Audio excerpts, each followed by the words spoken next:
Bienvenue au podcast Ton idée. Là où l'on parle de l'idée que tu te fais de ton identité.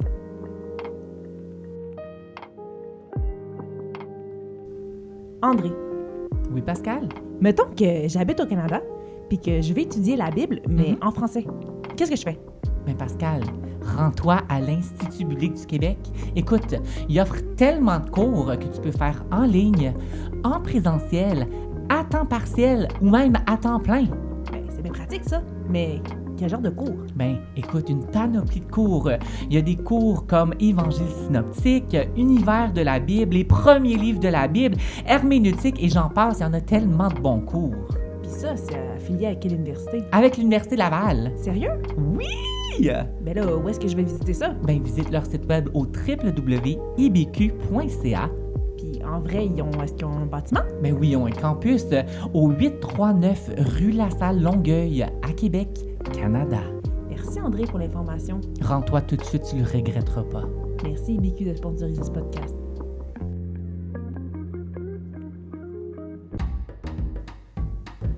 Là, André, c'est du sérieux. Là. C'est du sérieux. C'est du sérieux. C'est du sérieux. Juste avant de prendre son année sabbatique, on a pu prendre au vol, capturer au vol, on peut pas dire ça. Pasteur Gérald Emery, qui vient nous parler de l'identité d'un pasteur. Oui. Ça va être fou. Oui, c'est ce que c'est de son vécu, de ses expériences. Il y a tellement d'expérience, cet homme. Oui. J'aime vraiment beaucoup. Puis, encore une fois, on vous dit à chaque fois, mais nos invités, on a envie des invités, des réinvités, des réinvités. Mais là, Oui. là, il part en année sabbatique, peut-être une retraite, tu sais, on sait pas. Fait que, Bon, il souhaite premièrement une bonne retraite. oui, c'est clair. Beaucoup de repos parce qu'il y a beaucoup derrière la cravate. là. Exact. Ouais. Puis vous allez l'entendre parler dans cet épisode. Ouais, fait que profitez-en comme buvez de ses paroles parce que c'est sa dernière apparition avant son année sabbatique. Fait que, Quel honneur. même que quand le podcast a lieu en ce moment, il est déjà en année sabbatique. C'est ça. Fait que techniquement, on sait même pas s'il nous écoute parce qu'il y a, C'est il y ça. a des blogués de partout. Là. C'est ça. Donc, profitez vraiment du podcast, prenez des notes, puis si vous êtes jeune pasteur ou nouveau dans le ministère ou même vous voulez comprendre ce que vit votre pasteur, vraiment pertinent comme podcast. Bonne écoute. Salut André! Allô Pascal. Comment ça va? Ça va, puis toi? Ça va très bien, merci. On a un invité, encore une fois, Oui.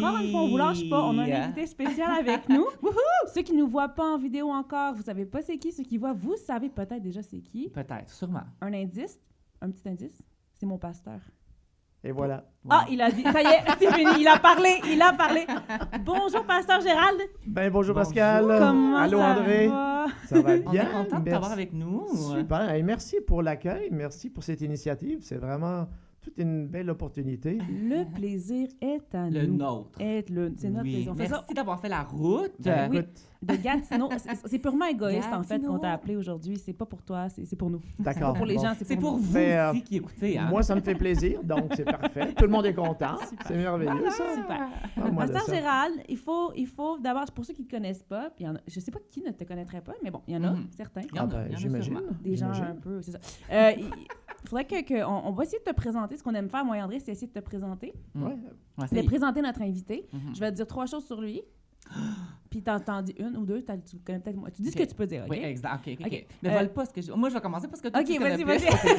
Je suis pas mal curieux de savoir ce que vous allez dire, là. OK, vas-y, André, vas-y, André. OK, moi, je sais que Pasteur Gérald, c'est quelqu'un qui aime de la bonne façon. Qui aime de la bonne façon. Oui. Oh, c'est beau, ça. Oh, wow. Vraiment, reçois. quand tu es sous son leadership, tu sens l'amour. Wow! Même Ok. si j'ai pas été sous son leadership, je le sais parce que ça s'entend. Parce que c'est ça, voilà. Ça T'as des se bons voit. échos, des bons échos. J'ai des bons échos. Mais là, c'est beau ce que tu as dit. Faut que tu dises quelque chose d'aussi beau. Ben, c'est sûr, tu vas trouver de quoi. Pasteur d'aussi beau. Gérald est un fan d'oiseaux. Ben, fan. Amateur. Amateur. Et Non, de on connaît photos beaucoup. d'oiseaux. Oui. Amateur, amateur. Donc, on est peut-être mieux de te laisser te présenter. Oui. Rapidement, est-ce que tu peux nous dire un petit peu Des fois, on Ton aime ça, ton parcours. parcours, pour t'aider à te connaître un peu, là. Oui, ben écoute, assez rapidement quand même. Hein. Ben, quand tu Mais veux dire. Toutes les beaux choses à dire. ceux qui discernent un petit peu l'accent, je suis d'origine suisse. Donc, Mais oui! j'ai grandi en Suisse Mhm. jusqu'à l'âge de presque 18 ans. Je suis arrivé à 18 ans au Québec parce que toute la famille, on déménageait pour acheter une ferme laitière dans les cantons de l'Est. Wow. Alors, je suis devenu cultivateur. Je ne l'étais pas avant, mais on est devenu cultivateur, moi, à l'âge de 18 ans. Et j'ai été cultivateur à temps plein sur une assez grosse ferme laitière de 18 à 24 ans à peu près. Quand même. Et durant ces années-là, bon, étant cultivateur, on n'avait pas beaucoup de temps pour aller à l'église, mais c'est quand même vers l'âge de 20 ans que j'ai vraiment ressenti l'appel à vouloir servir Dieu beaucoup plus intensément. Wow.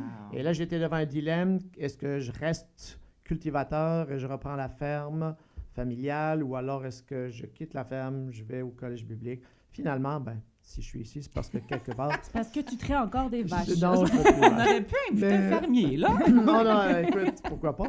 Et ça a été 6 ans de formation très riche pour moi, je dirais. J'ai appris la persévérance, j'ai appris le travail, j'ai appris à ne pas lâcher, j'ai appris à trouver des solutions. Bref, ça a été très formateur pour moi. Ensuite, je suis parti dans un collège biblique en Ontario parce que je voulais apprendre l'anglais.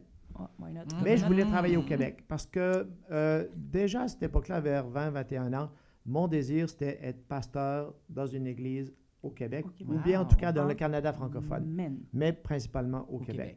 Yes. Mais je voulais apprendre l'anglais pour avoir un peu C'est des à ressources. tout, là. Voilà. Donc, je suis allé en Ontario et puis, bon, c'est ça, je me suis trouvé dans un collège qui s'appelle à cette époque-là Eastern Pentecostal Bible College. Et ça s'appelle T'as rien maintenant compris, hein? Eastern Eastern Pentecostal, Pentecostal Eastern Pentecostal Bible College. Bible Bible College. College. Ça s'appelle maintenant Masters College and Seminary. Ah, pas aussi facile à dire, c'est correct. Voilà. tu peux continuer. Ça ressemble à ça. Tout ça pour dire que j'ai fait mon bac là-bas. Et ensuite, il fallait que je trouve un endroit pour devenir, faire un stage, dans le fond. C'était dans mon programme de 4 ans. OK. Et là, je suis allé à Québec, au Carrefour chrétien de la capitale, pour ceux qui connaissent Québec. Ouais, qui est encore là. Ouais. Oui. Donc, je suis allé là pour faire mon stage. Et puis, pardon, après mon stage de 2 mois, ils m'ont offert de rester. Donc, je suis resté à Québec. Et j'ai été assistant pasteur pendant 6 ans. Pendant ces 6 années à Québec, c'est là que j'ai rencontré mon épouse, Ouh là là. qui était enseignante dans l'école chrétienne là-bas. Donc, on s'est connus. Elle, on la s'est recevra rencontrés. une autre fois pour parler de la rencontre. Et voilà. sur d'amour. C'est ça. Donc, Il y a beaucoup de choses à j'ai eu dire. la bénédiction de rencontrer Françoise. Wow. On s'est mariés en 1990. Et puis, pas longtemps après, on a accepté le pastorat dans la région de Portneuf, qui est pas loin de Québec. Ouais. Et là, on a été 9 ans pasteur à Pont-Rouge et dans la région. Et durant ces années-là, Françoise restait à la maison. On a eu le bénéfice de la bénédiction d'avoir 3 enfants.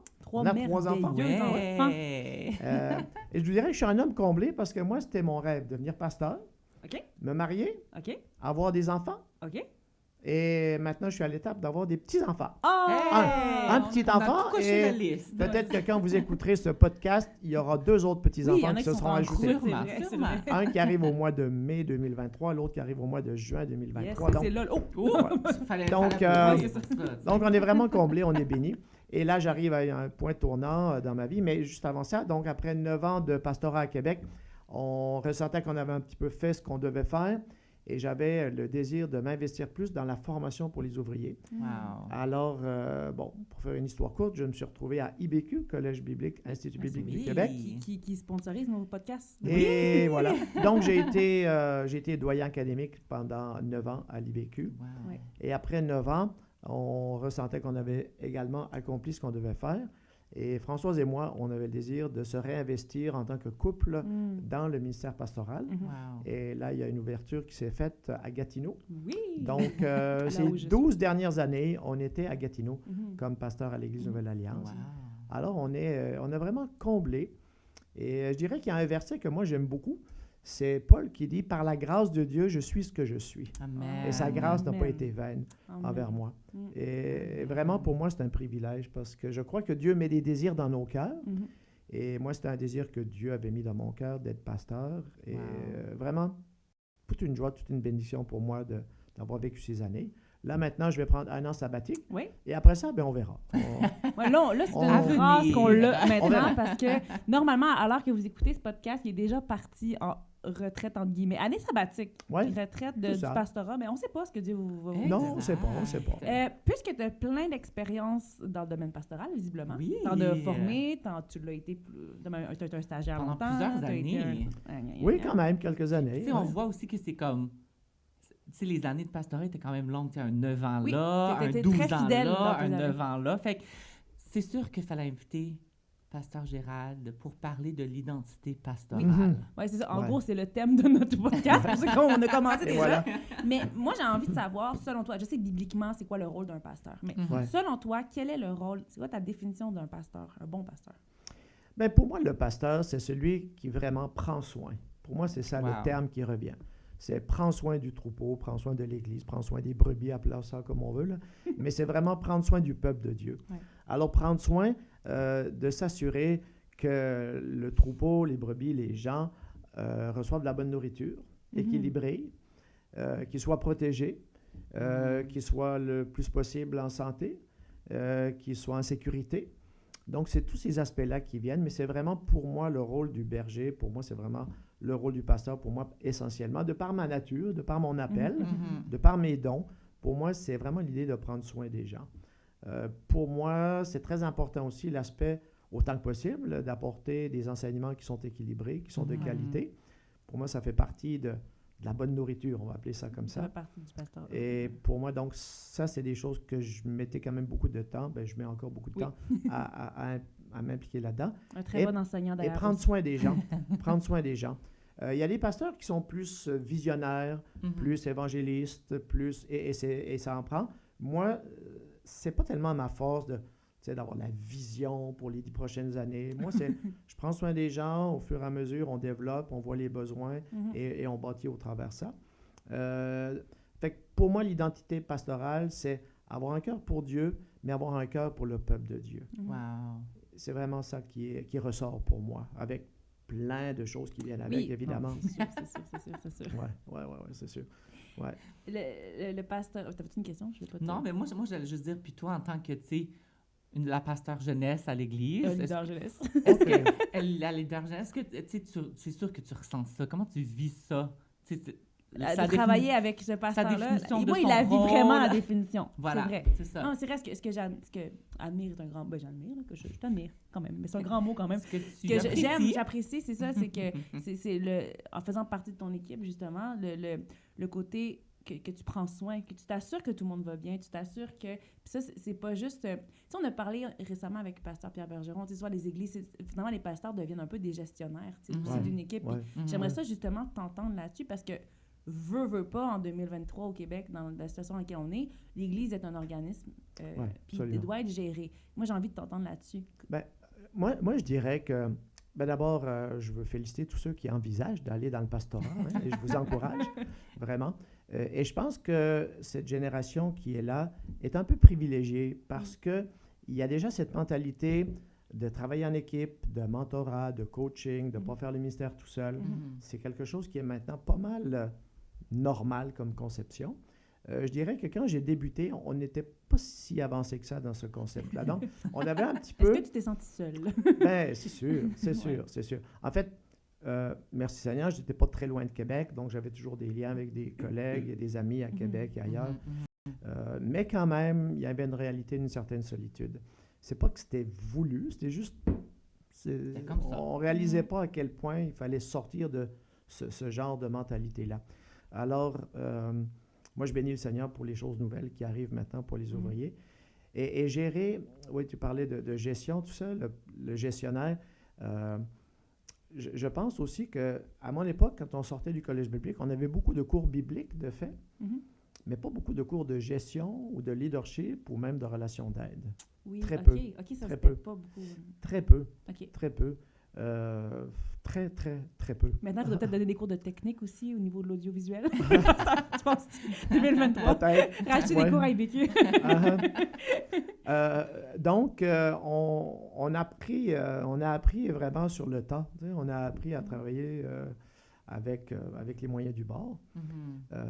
Par la suite, je dirais que mon passage à l'IBQ et puis dans différentes églises sur la rive sud de Montréal m'ont vraiment permis de développer plus l'aspect bâtir une équipe, travailler en équipe et chercher à avoir une équipe diversifiée qui peut se compléter. Ça revient souvent, ça.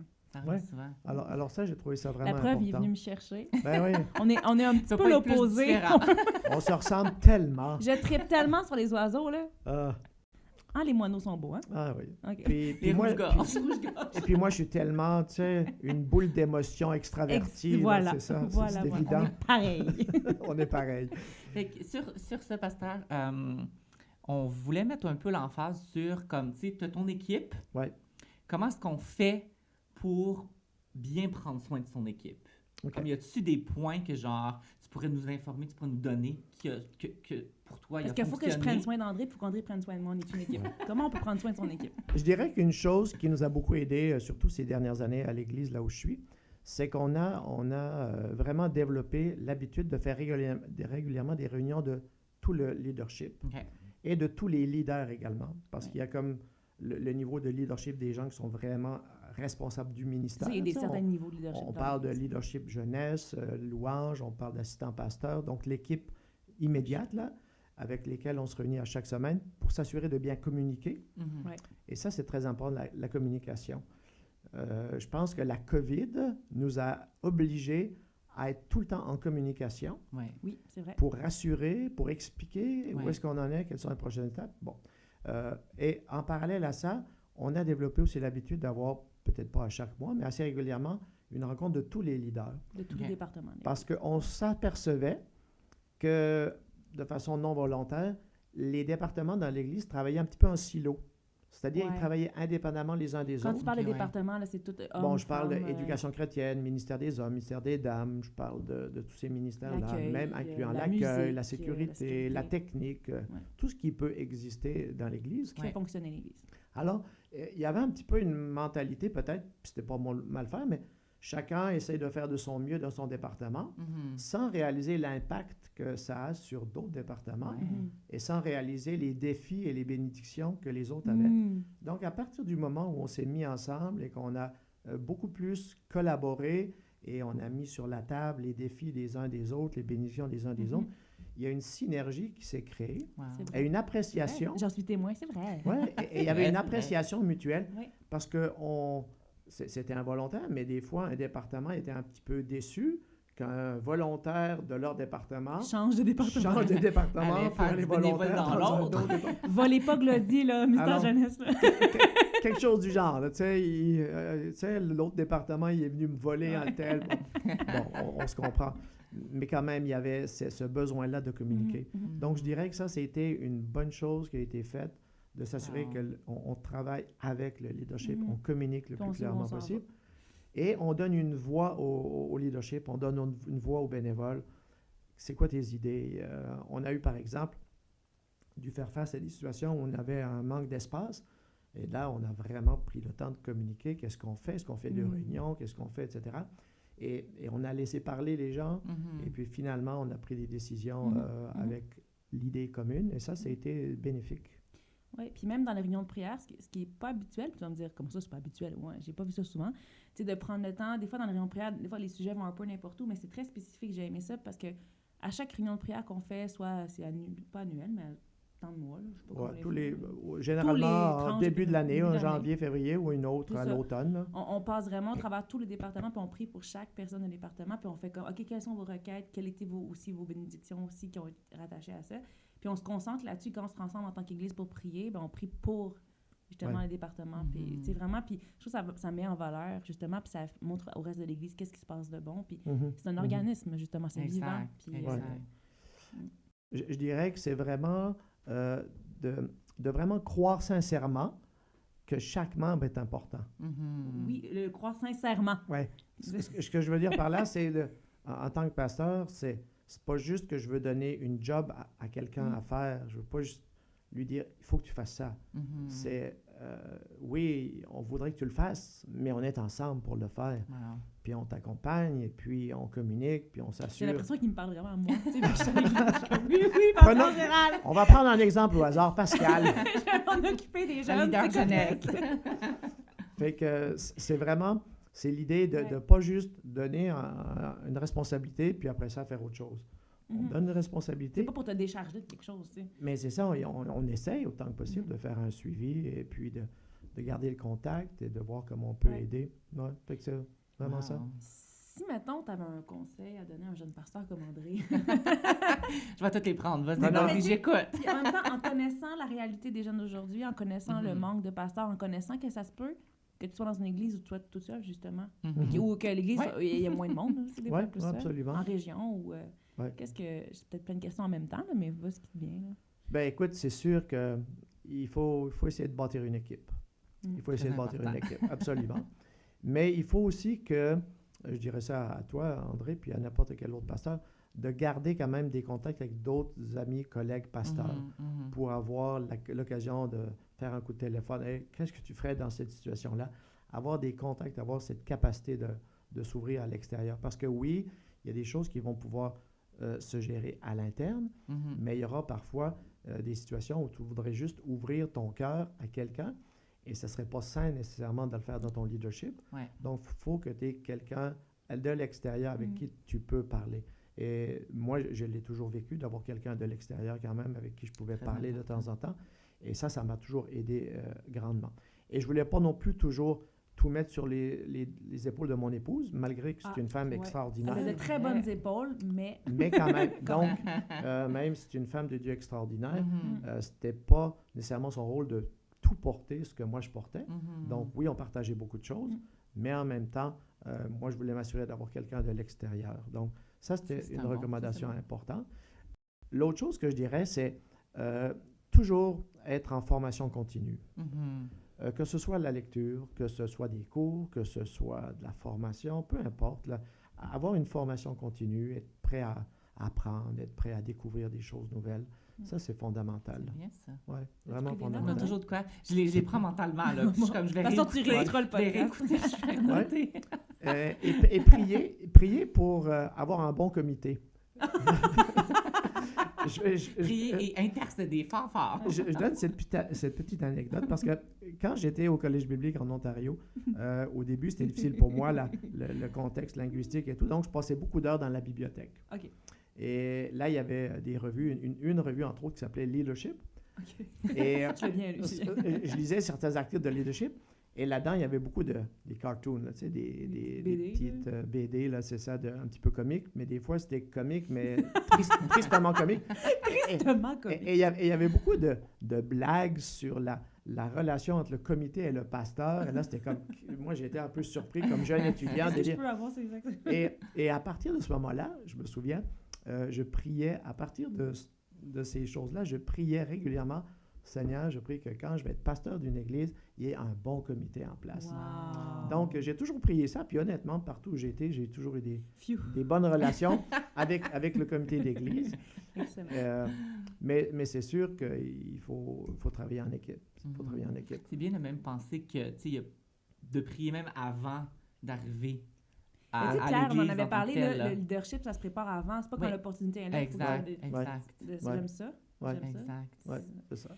De parler brièvement de ta merveilleuse épouse. Oui, qu'on aime absolument. full. Qu'on aime vraiment beaucoup. Je souhaite qu'un jour, elle puisse peut-être venir. Un jour! Mais là, on sait elle est jamais. comme dans une autre pièce, pas loin. C'est ça, ici. pas Elle est tellement loin. On aurait pu l'inviter, mais on s'est dit, une autre fois. Elle a de la jasette aussi. Et comme moi, André, tu paniquerais si elle était là comme invitée. On jaserait juste toutes les deux. Des fois, genre, allô? anecdote, des fois, Pasteur Gérald, il demande à Françoise quelque chose, puis on se met à jaser ensemble, puis là, j'entends Pasteur Gérald plus loin. Juste partir. Françoise, oublie pas, hein? Puis elle fait, c'est vrai! Puis là, on arrête de parler, puis là, il va.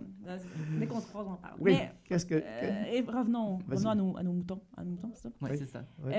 La famille. Oui. En tant que pasteur. On a reçu récemment Ismaël qui nous a parlé de commencer à être jeune papa dans l'Église. Oui. Il nous a parlé d'être pasteur dans l'Église puis d'avoir des jeunes enfants à gérer, tout ça. Toi, avec toute l'expérience que tu as avec tes enfants et avec ta famille, y a-t-il des choses que tu as comprises ou que tu as envie de parler par rapport à ça? De comment tu as géré ça? Oui, je dirais que je ne l'ai pas toujours si bien géré que ça. Oh. Dans le sens qu'il n'y a pas de catastrophe, je crois pas. On va parler de tes enfants après. Mais ce que je veux dire par là, c'est que quand même, on demande un certain prix à la famille. Il y a un prix à payer, c'est sûr. Il y a un certain prix à payer. On ne peut pas dire qu'il n'y a pas de coûts qui viennent avec ça. Le fait qu'on est beaucoup impliqué les fins de semaine, ça a un certain impact. Ouais. Donc, c'est sûr qu'on essayait toujours régulièrement quand même le samedi de faire des activités. On a toujours fait des vacances en famille chaque année. On a fait du camping, on a fait des voyages, on a régulièrement fait des choses et on avait une bonne relation. Mais quand même, je dirais que j'ai pas toujours été si capable d'avoir un horaire vraiment assez réservé pour les enfants par moment. Ouais. Alors, avec un peu de recul, je prendrais plus de temps spécifique. Il faudrait que je sois plus sévère envers moi. Je suis assez discipliné, mais il aurait fallu que je sois plus discipliné pour du temps spécifique avec les enfants. Mais c'est difficile sur le moment. On ne le réalise pas toujours. Et puis, c'est ça. On a essayé, je ne sais pas dans quelle mesure on l'a réussi, il faudrait demander aux enfants. On les réinvitera après pour un autre fois. On n'a jamais, en tout cas, on a essayé de mettre le moins de pression possible sur nos enfants. Ouais, ça, c'est vrai. On n'a jamais dit des choses, en tout cas, je ne crois pas qu'on ait dit des choses. Tu sais, là, t'es le fils du pasteur, fais attention. Ou t'es la fille du pasteur, fais attention. Ça, le monde, il pense pareil. Là, ils disent dans l'église. Fait qu'ils le vivent un peu, mais on n'a jamais... tu sais, puis j'ai arrêté de compter des illustrations puis des jokes sur mes enfants. Dépasser un certain âge, là, on arrête ça, là. Moi, ça, c'est quand t'as réalisé qu'il fallait que t'arrêtes. Quand ils sont petits, c'est pas si mal. Ça Mais passe. quand c'est ado, là, t'arrêtes les illustrations sur les enfants. Là. L'autre jour, ma jeune me dit... Ouais, c'est ça. Donc, Quand il est assis là, tu sais. mais ça, je pense que c'est très important. Mm. Puis, on a essayé de toujours permettre à la congrégation de considérer nos enfants comme n'importe quel autre enfant. Ouais. C'est vrai qu'ils sont comme n'importe qui. Ouais. Puis peut-être, j'irais peut-être vers ouvrir une autre petite parenthèse. Oui. C'est que c'est quelque chose qui me tient à cœur, parce qu'on en a parlé souvent, mon épouse et moi, c'est de quelle façon aussi l'épouse du pasteur est perçue dans l'Église. Ouais. Ça, c'est un point majeur dans le pastorat. Et reviendrai. dans les cours que je donne au niveau de la théologie pastorale, j'encourage les gens, peu importe qui, à faire attention à ne pas mettre une pression sur l'épouse de pasteur, qu'elle devrait absolument remplir un rôle prédéterminé et de clairement communiquer avec l'Église, de dire voici ce que mon épouse veut faire ou ce qu'elle ne veut pas faire, ce qu'elle aime faire, voici ses dons, ses talents, voici son appel, et permettre à l'Église de respecter ça. Et je pense que le couple pastoral va être béni et épanoui dans la mesure où chacun des deux peut exercer ses dons. Et même si mon épouse m'a supporté toujours de façon extraordinaire, on a toujours essayé autant que possible qu'elle puisse servir selon ses dons et non pas selon toujours les attentes des autres. Ouais. Wow. C'est bon, ça. Ça, c'est... En pratique, c'est pas toujours si facile, mais c'est ce qu'on essaye. On essaie, c'est ça. Faut toujours l'essayer pour que ça mais il faut avoir cette valeur-là acquise Ouais. pour être capable de la transmettre. Ouais. Après toutes ces années, justement, à l'aube de la retraite, / t'es déjà à la retraite, je mets entre guillemets parce que, rapidement, est-ce que tu retiens, c'est quoi la chose que, bon, ça va être dur à te dire en 2 minutes, mais y a-t-il une chose particulièrement, un souvenir ou quelque chose que tu te rappelles qui t'a marqué toute ta vie par rapport à ton ministère, ce que tu as fait? Est-ce qu'il y a des gens qui sont venus t'approcher, que tu avais vraiment changé la vie de quelqu'un? Est-ce que tu sais que... OK, je vais être plus précise parce qu'il y a beaucoup de temps. As-tu un fruit que tu retiens de ton ministère? Moi, je dirais, c'est le privilège d'accompagner les gens. Wow. Le privilège de voir les gens, en tant que pasteur, surtout si on est plusieurs années au même endroit, on a ce privilège-là de voir des gens progresser. On a ce privilège-là de voir des gens grandir, servir, devenir disciples. Et je pense que ça, c'est arrivé quand même fréquemment. Et c'est un privilège. C'est une joie de voir quelqu'un qui grandit dans le Seigneur. Accompagner les gens dans toutes sortes de saisons de leur vie, voir des gens être consolés quand c'est des situations de deuil, voir les gens être réjouis quand c'est des mariages, quand c'est des naissances. C'est vrai, tu fais tout ça. Donc, il y a tellement de ce contact avec les gens, cette proximité. Ça peut être d'aller prendre un souper ensemble, ça peut être de prier avec eux quand ils sont dans la difficulté. Mais pour moi, c'est ça. C'est ça mon plaisir, c'est ça c'est ça ma bénédiction, c'est ça mon cadeau. C'est de voir des gens qui s'accrochent à Dieu, qui persévèrent dans la foi.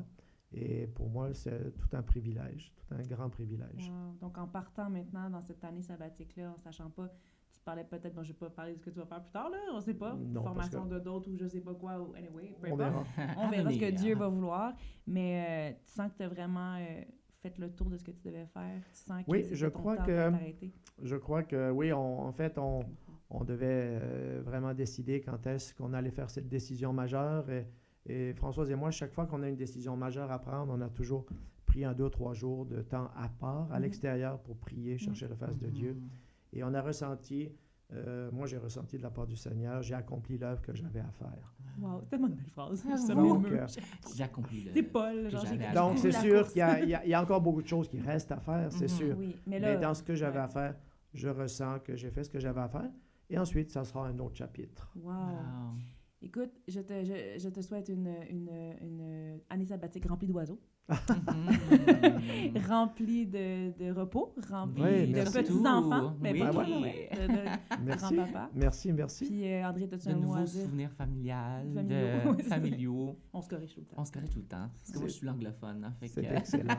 Vraiment, Merci beaucoup. Merci d'être Oui. venu, de Ça ta Ça me fait déplacement. vraiment plaisir. plaisir. Merci à On vous. pourrait même pas faire de partie 2 parce qu'il part en année sabbatique. Dans 3 ans. Dans 2 ans. Dans 1 an. On te sait rappelle pas, un an pile. Puis c'est fini l'année sabbatique. Reviens faire une partie 2. On se rappelle. On se rappelle. Hey, merci beaucoup à vous. Merci. Puis, soyez bénis dans ce beau projet. Puis soyez bénis tout le monde qui écoute. Oui. Et que le Seigneur puisse vous diriger dans ce qu'il a pour vous. Yes. Fait qu'on va le chanter. Je sais pas s'il va le chanter en même temps. Ah. Merci d'avoir participé au podcast. Ton idée. Voilà. C'est pour que je le chanter. Mais on vous souhaite Oui. une bonne fin de journée et bonne À journée. une prochaine. À une prochaine. Salut, à la prochaine. Bye.